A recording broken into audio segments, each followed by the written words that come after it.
Islam, peace and love. Squasael just coming to you all. I briefly wanted to talk about The Art of War by Sun Tzu. So we can understand, or understand and overstand the battle that we're currently facing. It's an inward battle, and then after that battle is accomplished, then you can start helping, in the things of made manifest. And our problem is that we're getting too Facebook-like, we're getting too YouTube-like, and we're not building, we're not communicating with one another, moving forward agenda-based.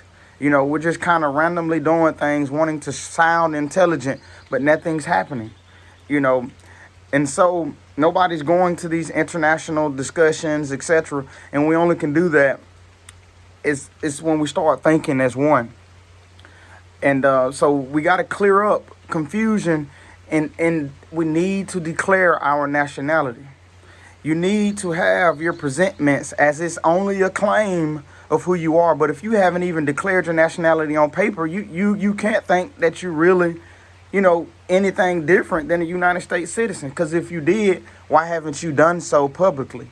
You see, we got to get out of this thing just posting stuff, okay? Posting things on Facebook as if the revolution is some kind of thing that's on in the digital world. The movement is within, and then it manifests into reality.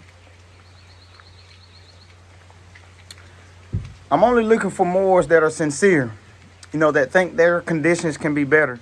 I have a lot to learn, okay? So I'm also looking for mentorship. I do a lot of studying, and I'll continue, as this is a journey. This is a lifelong journey. And so we must become what we know. Okay, Islam. So let's review The Art of War by Sun Tzu. And we'll go to chapter 1, Laying Plans. Sun Tzu said, "The art of war is of vital importance to the state." Are you a stateless person? What body politic of people are you communicating with that's planning things for 7 generations in the future? Number 2, and acting on it, not just talking and emailing each other. You see? Number 2, it is a matter of life and death, a road either to safety or to ruin. Hence, it is a subject of inquiry which can on no account be neglected. On no account be neglected. The art of war, then, is governed by 5 constant factors. Write this down, you all. The art of war, then, is governed by 5 constant factors to be taken into account in one's deliberations when seeking to determine the conditions obtaining in the field. You got your pen? The 5 things these are the moral law, heaven, earth, the commander, method, and discipline. The moral law causes the people to be in complete accord with their ruler so that they will follow him regardless of their lives, undismayed by any danger.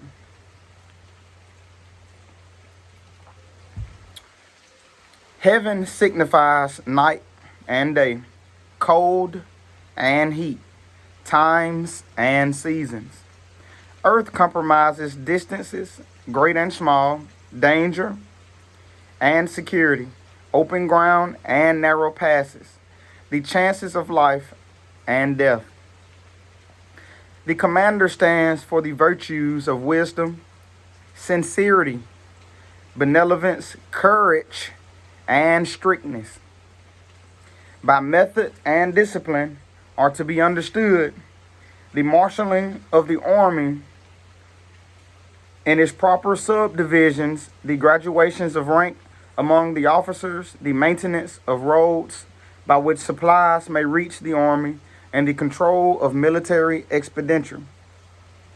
These 5 heads should be familiar to every general.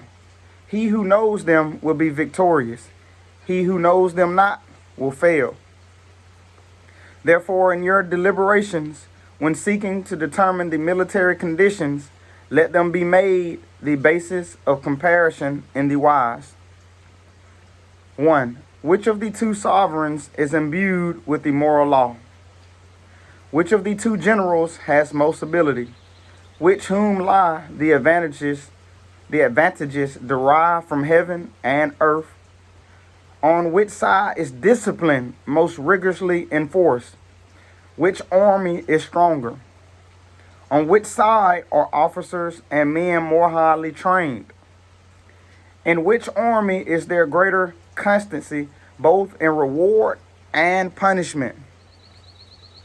By means of these 7 considerations, I can forecast victory or defeat. 7.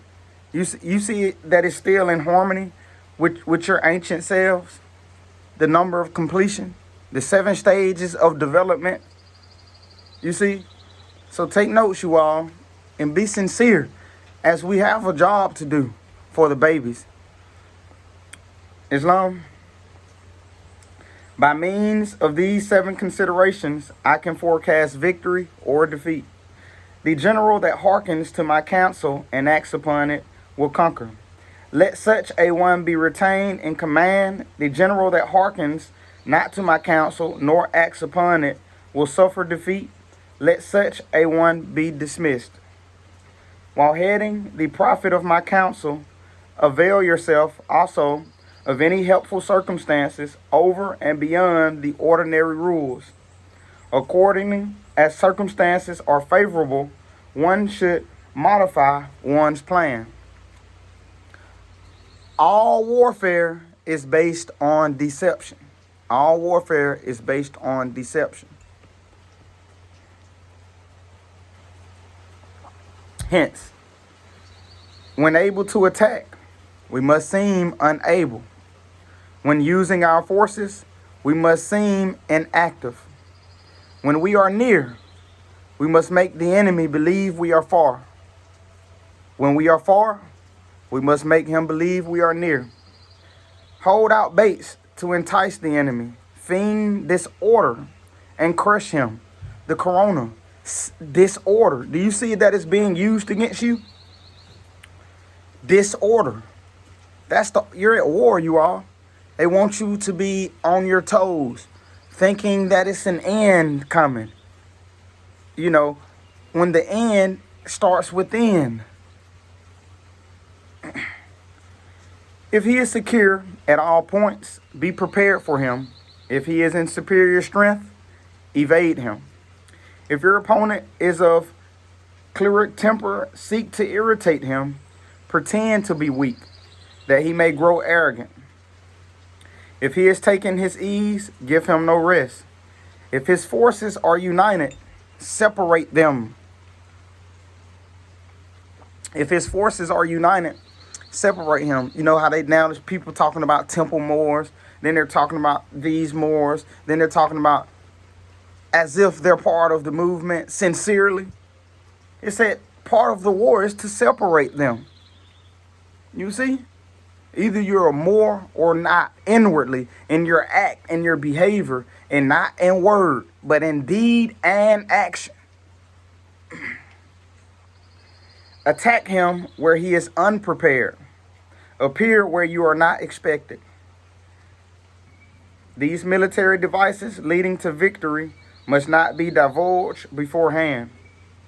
Now the general who wins a battle makes many calculations in his temple ere the battle is fought. The general who loses a battle makes but few calculations beforehand.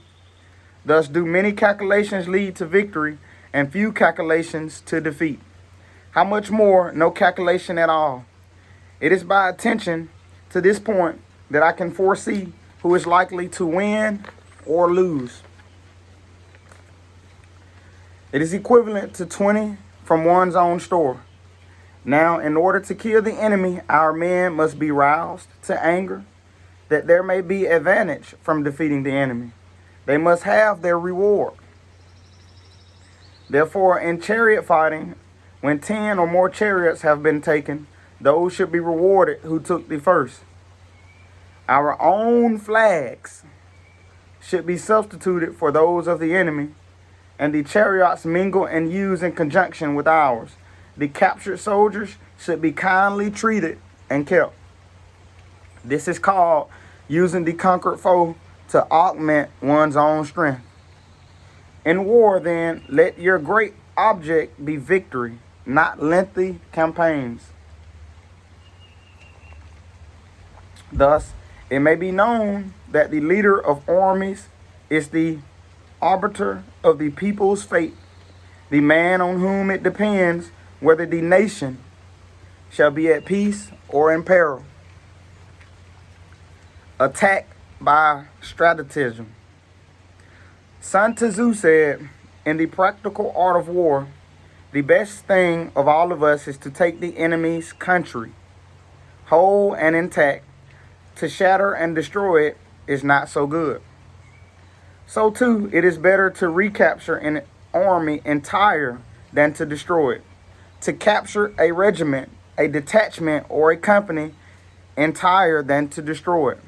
Hence, to fight and conquer in all your battles is not supreme excellence. Supreme excellence consists in breaking the enemy's resistance without fighting. Do you see what the war is? It has nothing to do with just guns and knives and killing people in the carnal world. Here, you have to regain your success. Here, you have to regain your victory. Here, you have to be sincere. And here. Hence, to fight and conquer in all your battles is not supreme excellence. Supreme excellence consists in breaking the enemy's resistance without even fighting. Thus, the highest form of generalship is to balk the enemy's plans. The next best is to prevent the junction of the enemy's forces. The next in order is to attack the enemy's army in the field. And the worst policy of all is to besiege walled cities. The rule is not to besiege walled cities if it can possibly be avoided. The preparation of mantles, movable shelters, and various implements of war will take up 3 whole months, and the piling up of mounds over against the walls will take 3 more months. The general, unable to control his irritation, will launch his men to assault like swarming ants, with the result that 1/3 of his men are slain. While the town still remains untaken, such are the disastrous effects of a siege. Therefore, the skillful leader subdues the enemy's troops without any fighting. He captures their cities without laying siege to them. He overthrows their kingdom without lengthy operations in the field. With his forces intact, he will dispute the mastery of the empire, and thus, without losing a man, his triumph will be complete. This is the method of attacking by stratagem.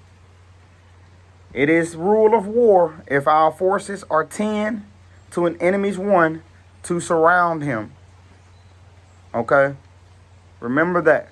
If you outnumber them, surround them. What are their strongholds? What are their places of defense? Where are their places that they keep their food, etc.? Surround them, Moors. If equally matched, we can offer battle. If slightly inferior in numbers, we can avoid the enemy. If quite unequal in every way, we can flee from him.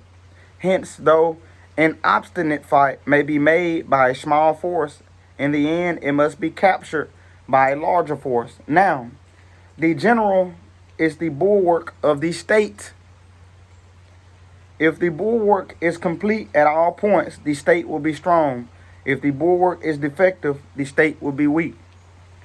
There are 3 ways in which a ruler can bring misfortune upon his army: by commanding the army to advance or to retreat, being ignorant of the fact that it cannot obey. This is called hobbling the army. by attempting to govern an army in the same way as he administers a kingdom, being ignorant of the conditions which obtain in an army, the causes restlessness in the soldier's mind, by employing the officers of his army without discrimination through ignorance of the military principle of adaptation to circumstances. This shakes the confidence of the soldiers. Islam. But when the army is restless and distrustful, trouble is sure to come from the other feudal princes. This simply bringing anarchy into the army and fighting victory away, and flinging victory away. Thus, we may not know there are 5 essentials for victory. 1, he will win who knows when to fight and when not to fight. 2, he will win who knows how to handle both superior and inferior forces. 3, he will win whose army is animated by the same spirit through all the ranks. He will win who prepare himself, waits to take the enemy unprepared. He will win who has military capacity and is not inferred with by the sovereign. Hence the saying, if you know the enemy, grab your pencils, you all. Write this on your boards. Write this on your refrigerators. Hence the saying, if you know the enemy and know yourself, you need not to fear the result of 100 battles. If you know yourself but not the enemy, for every victory is gained, you will also suffer a defeat. If you know neither the enemy nor yourself, you will succumb in every battle. Didn't the prophet say, know yourself and thy Father God, Allah?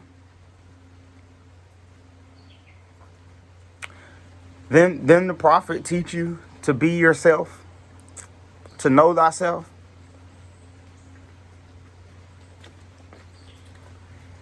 Tactical dispositions. Sun Tzu said the good fighters of old first put themselves beyond the possibility of defeat and then waited for an opportunity of defeating the enemy. To secure ourselves against defeat lies in our own hands, but the opportunity of defeating the enemy is provided by the enemy himself. Thus, the good fighter is able to secure himself against defeat, but cannot make certain of defeating the enemy. Thus, a good fighter is able to secure himself against defeat, but cannot make certain of defeating the enemy. Hence the saying, one may know how to conquer without being able to do it. Security against defeat implies defense tactics. Ability to defeat the enemy means taking the offensive. Standing on the defensive indicates insufficient strength, attacking a superabundance of strength.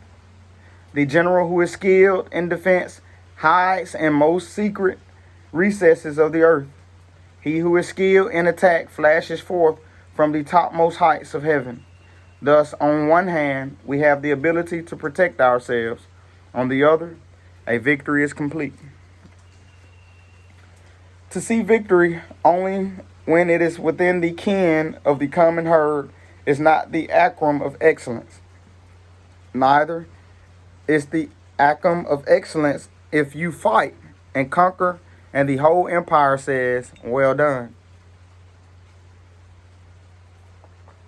To lift an Ottoman hair is no sign of great strength. To see the sun and moon is no sign of a sharp eye or a sharp sight. To hear the noise of thunder is no sign of a quick ear. What the ancients call a clever fighter is one who not only wins, but excels in winning with ease. Hence, his victories bring him neither reputation for wisdom nor credit for courage. Hence, his victories bring him neither reputation for wisdom nor credit for courage. He wins his battles by making no mistakes. Making no mistakes is what establishes the certainty of victory, for it means conquering an enemy that is already defeated.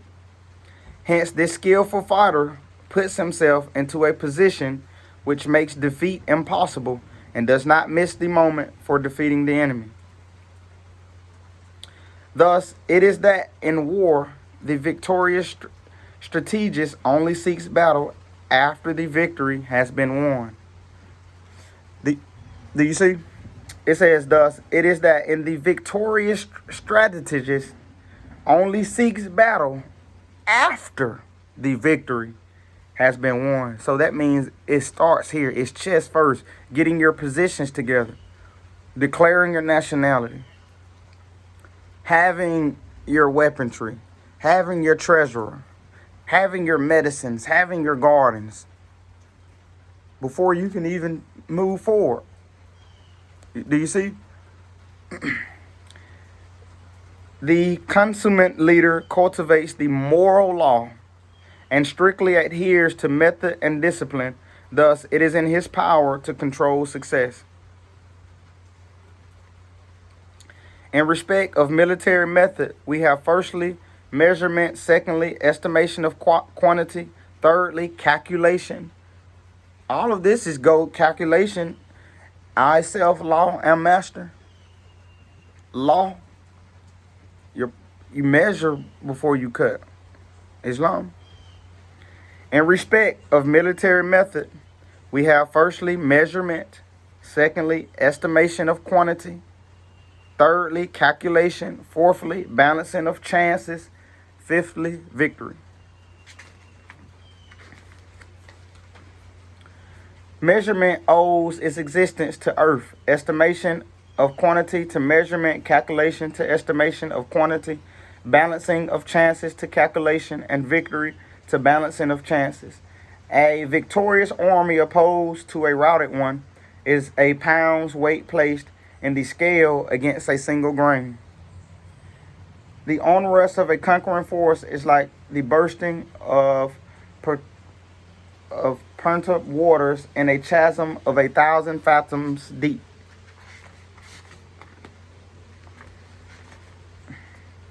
Weak points and strong points. Sun Tzu said, whoever is first in the field and awaits the coming of the enemy will be fresh for the fight.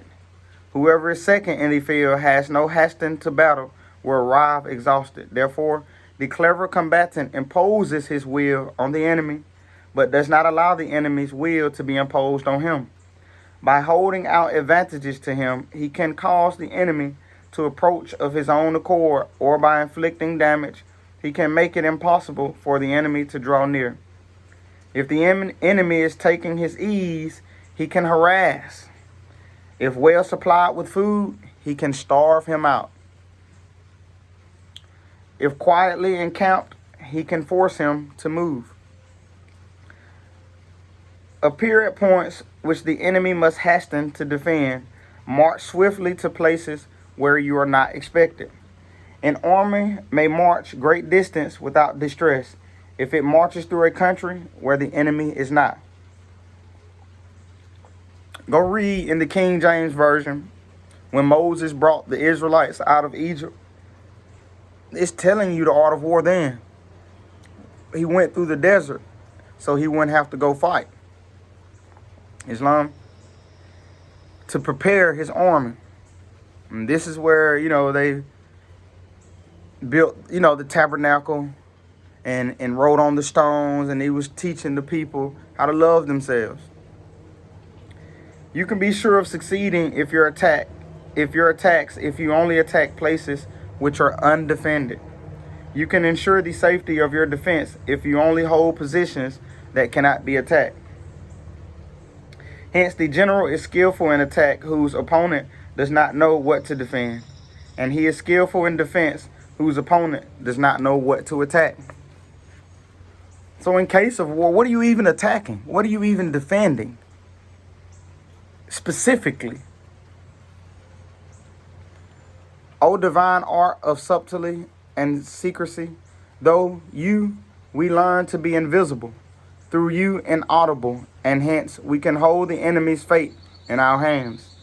You may advance and be absolutely irresistible if you make for the enemy's weak points. You may retire and be safe from pursuit if your movements are more rapid than those of the enemy. If we wish to fight, the enemy can be forced to be in engagement, even though he be sheltered behind a high rampart and a deep ditch, and we all need to do is attack some other place that he will be obliged to relieve. If we do not wish to fight, we can prevent the enemy from engaging us, even though the lines of our encampment be merely traced out on the ground. All we need do is to throw something odd and unaccountable in the way. By discovering the enemy's dispositions and remaining invisible ourselves, we can keep our forces concentrated while the enemies must be divided. We can form a single united body while the enemy must split up into fractions. Hence, there will be a whole pitted against separate parts of a whole, which means that we shall be many to the enemy's few. And if we are able thus to attack an inferior force with a superior one, our opponents will be in dire straits. The spot where we intend to fight must not be made known. For then the enemy will have to prepare against a possible attack at several different points, and his forces being thus distributed in many directions, the numbers we shall have to face at any given point will be proportionately few. For should the enemy strengthen his van, he will weaken his rear. Should he strengthen his rear, he will weaken his van.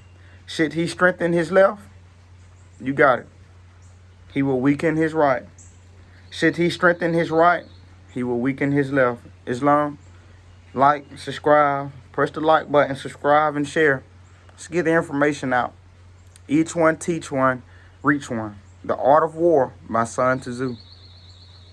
If he sends reinforcements everywhere, he will everywhere be weak.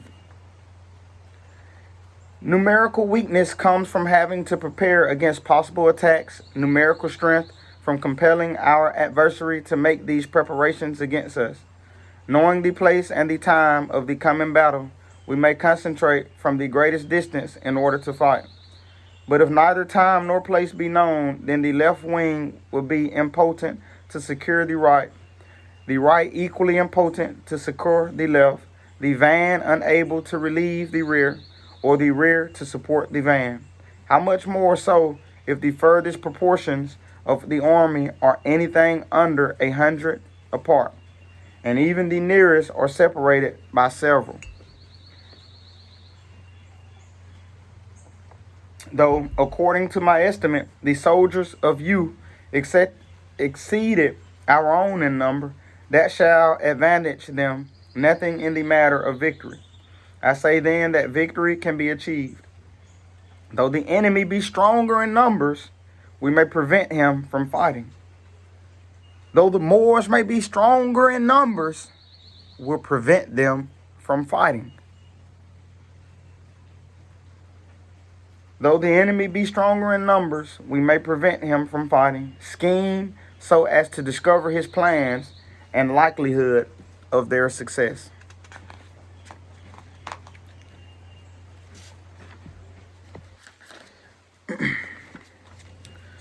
Warfare, there are no constant conditions. He who can modify his tactics in relation to his opponent and thereby succeed in winning may be called a heaven-born captain.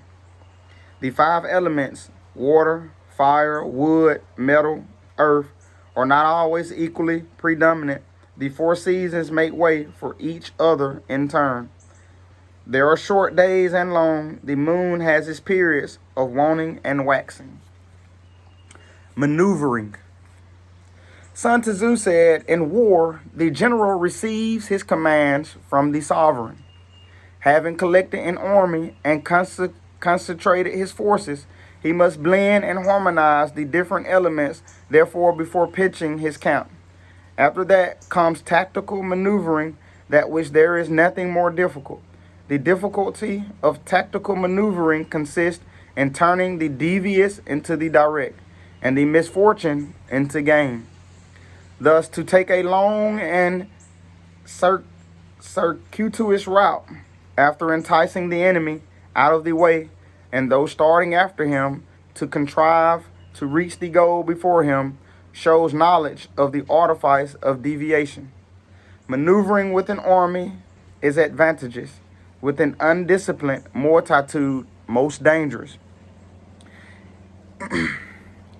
If you set fully equipped army in march in order to snatch an advantage, the chances are that you will be too late.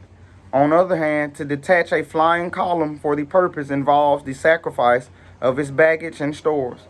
Thus, if you order your men to roll up their buff coats and make forced marches without halting day or night, covering double the usual distance at a stretch, doing 100, in order to wrest an advantage, the leaders of all your 3 divisions will fall into the hands of the enemy. The stronger men will be in front. The jaded ones will fall behind. And on this plan, only 1/10 of your army will reach its destination. If you march 50 in order to outmaneuver the enemy, you will lose the leader of your first division, and only half of your force will reach the goal. If you march 30 with the same object, 2/3 of your army will arrive. We may take it then that an army without its baggage train is lost. Without provisions, it is lost. Without basis of supply, it is lost. We cannot enter into alliances until we are acquainted with the design of our neighbors. We are not fit to lead an army on the march unless we are familiar with the face of the country. Where are the maps, you all? Let's get the maps. Looking at the railroad tracks, looking at the airports, looking at the highways. These will be used against you. Looking at the hospitals, the highest buildings for snipers, for those who can shoot at distances. You see? We are not fit to lead an army on the march unless we are familiar with the face of the country, its mountains and forests, its pitfalls and precepts, its marshes and swamps.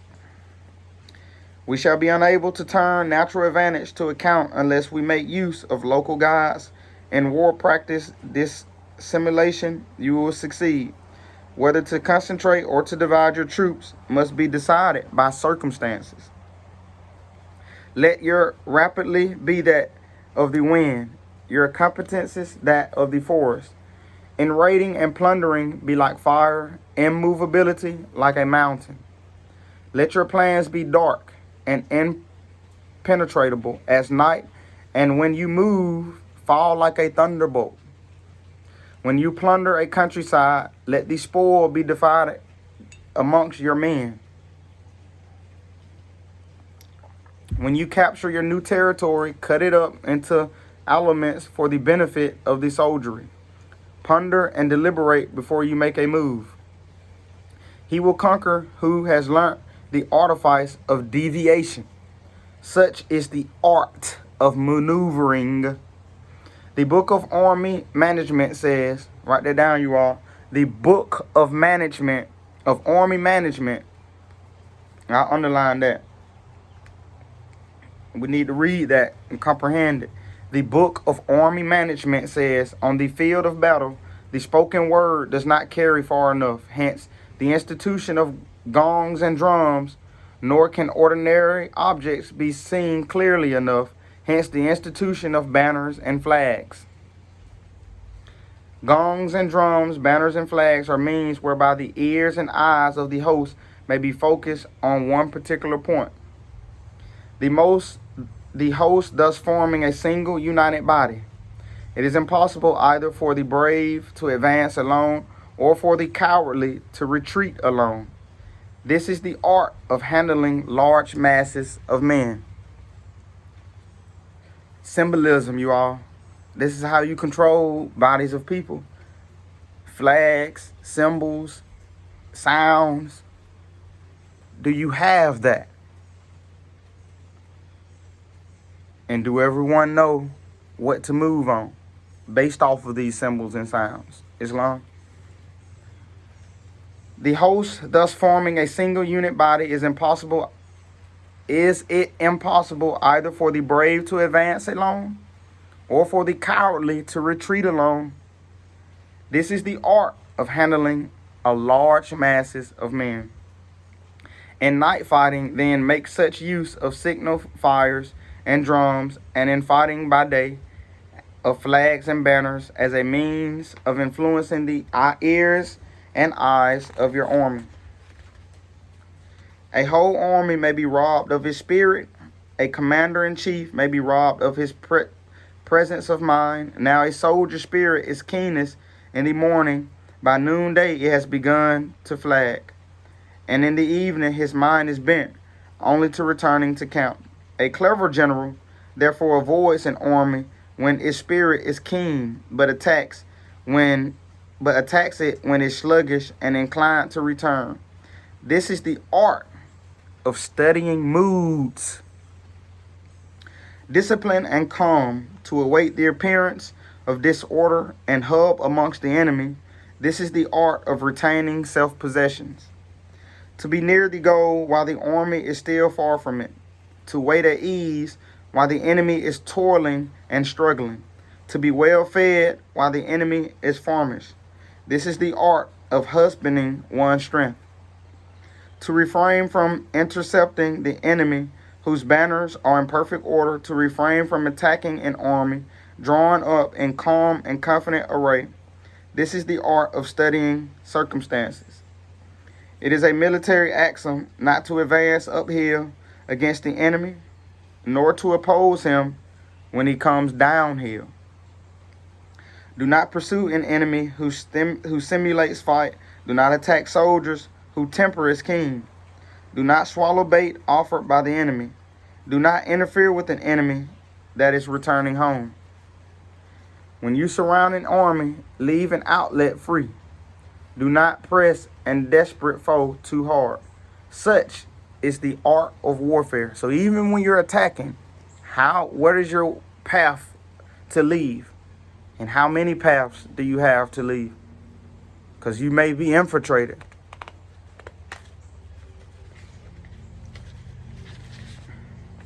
Variation in tactics. Sun Tzu said, in war, the general receives his commands from the sovereign, collects his army, and concentrates his forces. When in difficult country, do not encamp. In country where high roads intersect, join hands with your allies. Do not linger in dangerously isolated positions. In situations, you must resort. In stratagem, in desperate position, you must fight. There are roads which must not be followed, armies which must not be attacked, towns which must not be sieged, positions which must not be contested, commands of the sovereign which must not be obeyed. The general who thoroughly understands the advantages that accompany variations of tactics knows how to handle his troops. The general who does not understand these may be well acquainted with the configuration of that country, yet he will not be able to turn his knowledge to practical account.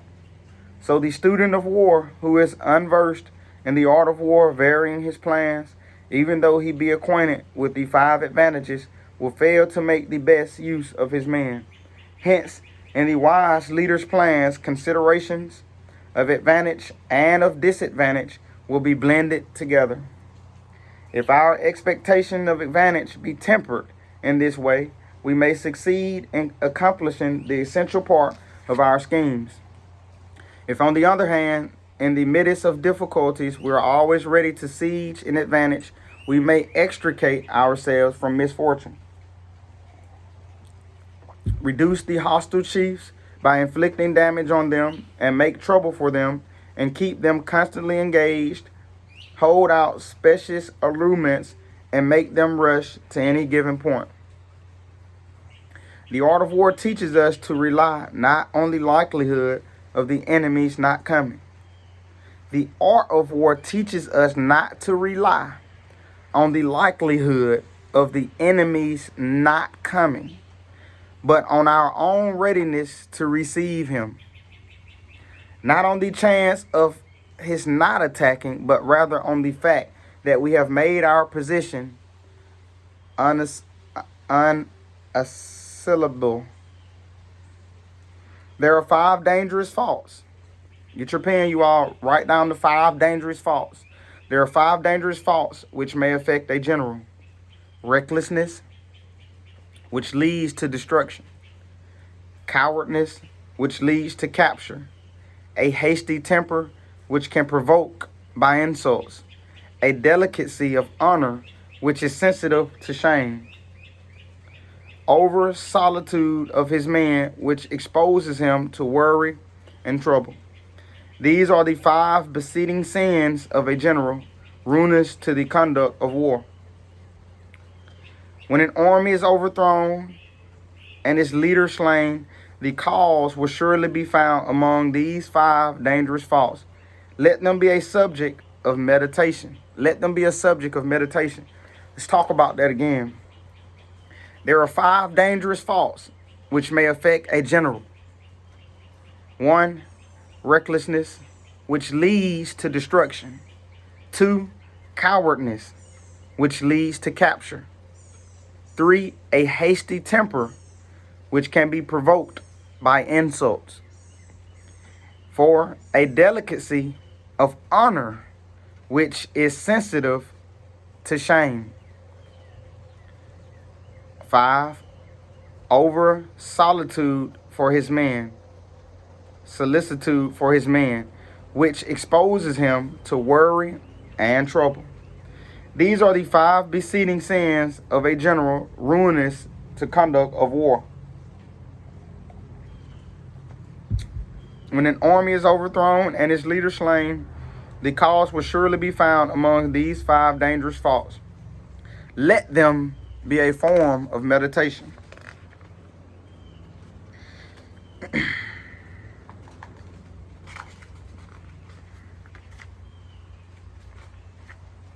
I'm just skipping a few chapters, but you all will get the point.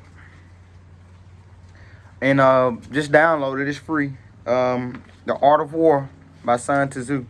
So now we're on chapter 11. The 9 situations, you all. Write down the 9 situations. It's the art of war, and it's ancient. It's been used against you. It's known to work. It's not beliefs. So write them down, you all. Islam. The 9 situations. Sun Tzu said the art of war recognizes 9 variations of ground. How many months is the baby in the womb? You see how this is in accordance with everything? But you're not. You see, blaming people. The art of war recognizes 9 varieties of ground. 1, dispersive ground. 2, facile ground. 3, continuous ground. 4, open ground. 5, ground of intersecting highways. 6, serious ground. 7, difficult ground. 8, hemming in ground. And 9, desperate ground. Where a chieftain is fighting in his own territory, it is dispersive ground. When he has penetrated into hostile territory, but to no great distance, it is facile ground. Ground the possessions of which imports great advantage to either side is continuous ground. Ground on which each side has liberty of movement is open ground. Ground which forms the key of 3 contingent states, so that he who occupies it first has most of the empire at his command, is a ground of intersecting highways. So you start to see the point. Let's read that again. Ground which forms the key to 3 contingent states. To 3 contingent states. Each state consists of cities and counties and municipalities, etc. It's talking about 3 of them. If you're not thinking like that, what are you thinking about? Just a little town?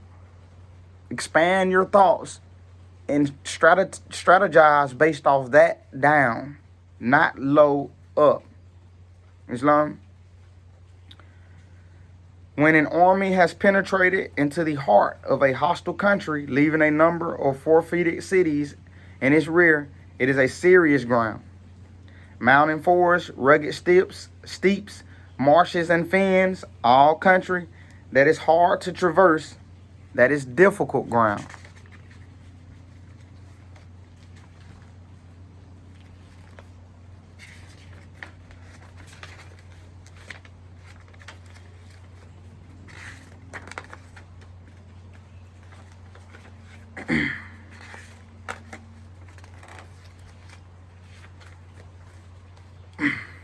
When you leave your own country behind and take your army across neighborhood territory, you find yourself on critical ground. When there are means of communication on all four sides, the ground is one of intersecting highways. When you penetrate deeply into a country, it is serious ground. When you penetrate but a little way, it is fatal ground. When you have the enemy strongholds on your rear and narrow passages in front, it is hemorrhage ground. When there is no place of refuge at all, it is desperate ground. Therefore, on dispersive ground, I would inspire my men with unity of purpose. On facile ground, I would see that there is close connection between all parties of my army. On continuous ground, I would hurry up my rear. On open ground, I would keep a vigilant eye on my defenses. On ground of intersecting highways, I would consolidate my alliances.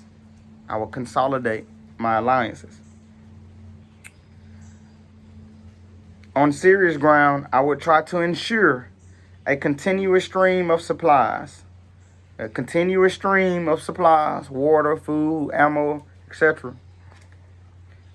On difficult grounds, I would keep pushing along the road. So, hemmed in ground, I would block a way of retreat. On desperate ground, I would proclaim to my soldiers the hopelessness of saving their lives. For it is the soldier's disposition to offer an abstinent resistance when surrounded, to fight hard when he cannot help himself, and to obey promptly when he has fallen into danger. We cannot enter into alliance with neighboring princes until we are acquainted with their designs. We are not fit to lead an army on the march unless we are familiar with the face of the country, its mountains and forests, its pitfalls and precepts, its marshes and swamps. We shall be unable to turn natural advantages to account unless we make of local guides. To be ignored of any one of the following four principles does not befit a warlike prince. When a warlike prince attacks a powerful state, his generalship shows himself in preventing the concentration of the enemy forces. He overawes his opponents, and their allies are prevented from joining against him. Hence, he does not strive to ally himself with all sundry, nor does he foster the power of other states. He carries out his own secret designs, keeping his antagonists in awe. Thus, he is able to capture their cities and overthrow their kingdoms, bestow rewards without regard to rule, issue orders without regard to previous arrangements, and you will be able to handle a whole army as though you had to do with but a single man. Confront your soldiers with the deed itself. Never let them know your design. When the outlook is bright, bring it before their eyes, but tell them nothing when the situation is gloomy. Place your army in deadly peril, and it will survive. Plunge it into desperate straits, and it will come into safety. For it is precisely when a force has fallen into harm's way that it is capable of striking a blow for victory. Success in warfare is gained by carefully accommodating ourselves to the enemy's purpose. By persistently hanging on the enemy's flank, we shall succeed in the long run in killing the commander-in-chief. This is called the ability to accomplish a thing by sheer cunning. On the day that you take up your command, block the frontier passes, destroy the official tallies, and stop the passage of all emissaries. Be stern in the council chamber so that you may control the situation. If the enemy leaves a door open, you must rush in. Foretear your opponents by seizing what he holds dear and subtly contrive to time his arrival on the ground. Walk in the path defined by rule and accommodate yourself to the enemy until you can fight a decisive battle. At first, exhibit the calmness of a maiden until the enemy gives you an opening. Afterwards, emulate the rapidity of running hare, and it will be too late for the enemy to oppose you. Chapter 12, the attack by fire. The attack by fire. Sun Tzu said there are 5 ways of attacking with fire. The first is to burn soldiers in their camp. The second is to burn stores. The third is to burn baggage trains. The fourth is to burn arsenals and magazines. The fifth is to hurl dropping fire amongst the enemy. In order to carry out an attack, we must have means available. The material for raising fire should always be kept in readiness. There is a proper season for making attacks with fire and special days for starting a configuration. The proper sense is when the weather is very dry, and special days are those when the moon is in the constellation of the sieve, the wall, the wing, or the crossbar, for these 4 are days of the rising wind. You see how in order to be in harmony with self, you need to study astrology, cosmos, and this leads you to being a better person or a better nation when looking at the different mechanisms that may be presented and used to overcome you. Even the moon itself can be used in war. Sun Tzu just revealed that to you. In attacking with fire, one should be prepared to meet 5 possible developments. When the fire breaks out inside the enemy's camp, respond at once with an attack from without. 2. If there is an outbreak of fire, but the enemy soldiers remain quiet, bide your time and do not attack. When the force of the flames has reached its height, follow it up with an attack, if that is practicable. If not, stay where you are. If it is possible to make an assault with fire from without, do not wait for it to break out within, but deliver your attack at a favorable moment. When you start a fire, be to windward of it. Do not attack from the leeward. A wind that rises in the daytime lasts long, but a night breeze soon falls. In every army, the 5 developments connected with fire must be known. The movement of the stars calculated, and a watch kept with the proper days. Hence, those who use fire as an aid to attack show intelligence. Those who use water as an aid to the attack gain a cession of strength. By means of water, an enemy may be intercepted, but not robbed of all his belongings. Unhappy is the fate of one who tries to win the battle and succeed in his attacks without cultivating the spirit of enterprise. For the result, it is waste of time and general stagnation. Hence the saying, the enlightened ruler lays his plans well ahead. The good general cultivates his resources. Move not unless you see an advantage. Use not your troops unless there is something to be gained. Fight not unless the position is critical.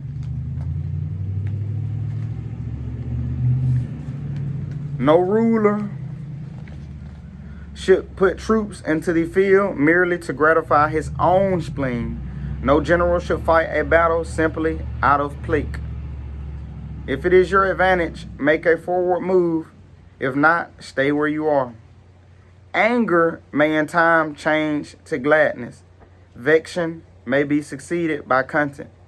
But a kingdom that has once been destroyed can never come again into being, nor can the dead ever be brought back to life. Hence, the enlightened ruler is heedful, and the good general full of caution. This is the way to keep a country at peace and an army intact. Chapter 13. Let's finish it off, you all. The use of spies. The use of spies. Let me cut on the light.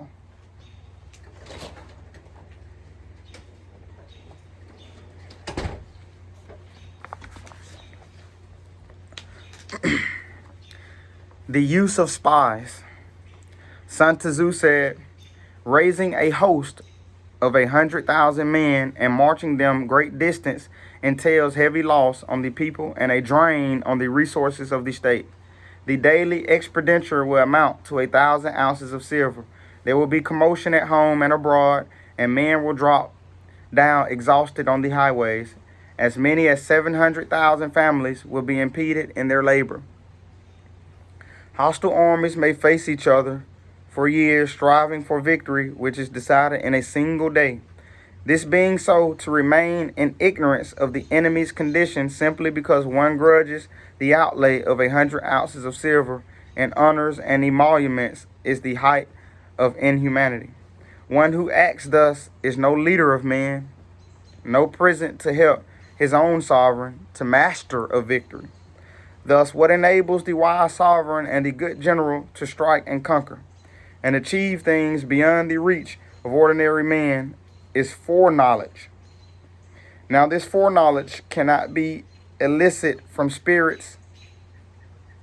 It cannot be obtained inductively from experience, nor by deductive calculation. Knowledge of the enemy's dispositions can only be obtained from other men. Are they infiltrating the movement? Are they infiltrating the prophet? Saying that he didn't set up a civic organization first? Acting like the movement has nothing to do with politics, learning divine law? Has it been infiltrated? Are they using the art of war? The use of spies. They're amongst you. Know that. Don't believe it. Knowledge of the enemy's disposition can only be obtained from other men, hence the use of spies, of whom there are 5 classes. Get your pens, you all. What are the 5 classes of spies? 1. Local spies, inward spies. 2. 3.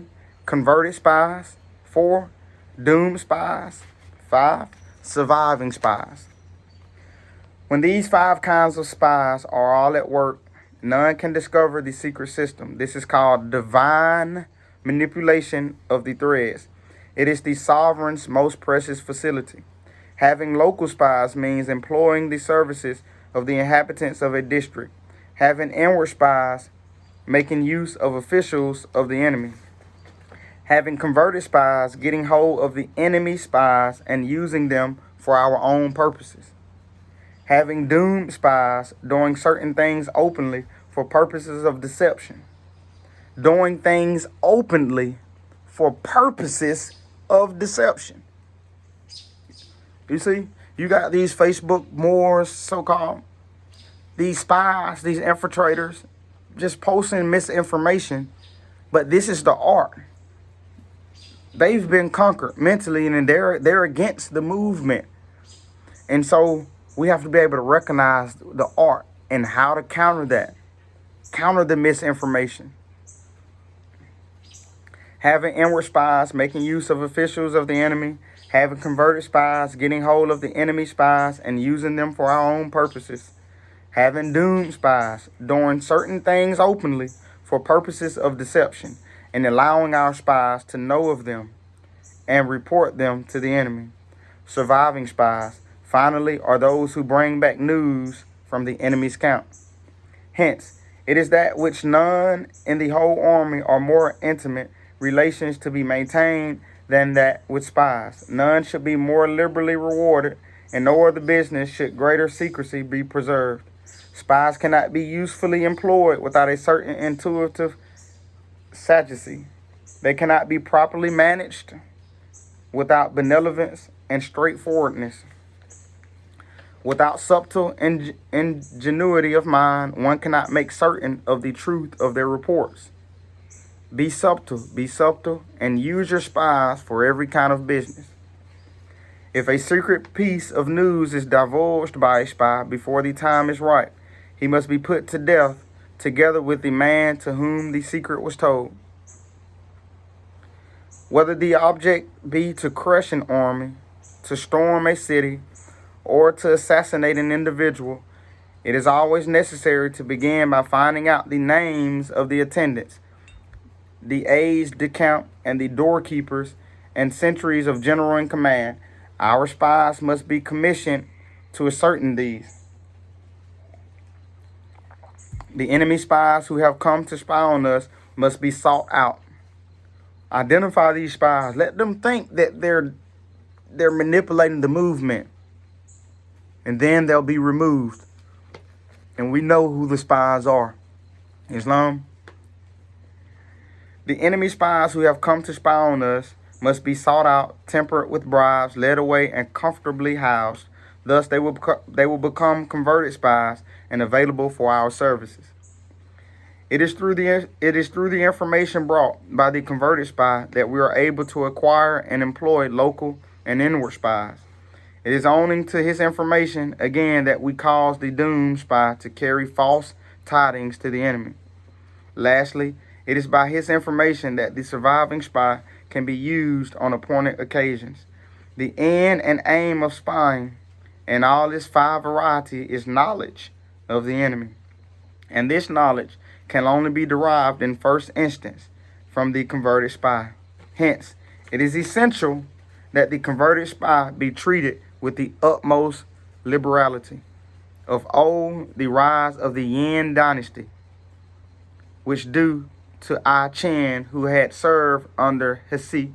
Likewise, the rise of the Chua dynasty, which due to Lu Ya, who had served under the Yin. Hence, it is only the enlightened ruler and the wise general who will use the highest intelligence of the army for purposes of spying, and thereby they achieve great results. Spies are most important element in war because on them depends an army's ability to move. A lot of people are kind of oblivious or want to know, well, how do we fall? How do we get to this position? And it was through spies. It was through, people coming, learning your culture, only to bring it back to those developing a long-term plan to leave you here lost. But the war had to start on the physical side. And so we have to be cognizant of how we fail. It's through our own betraying us. So we have to have a heart, a spirit of discernment, to be sincere so that we can identify what's going on amongst us in our lands. So I hope that this video was helpful. Like, subscribe, comment. And remember, the art of war, Islam,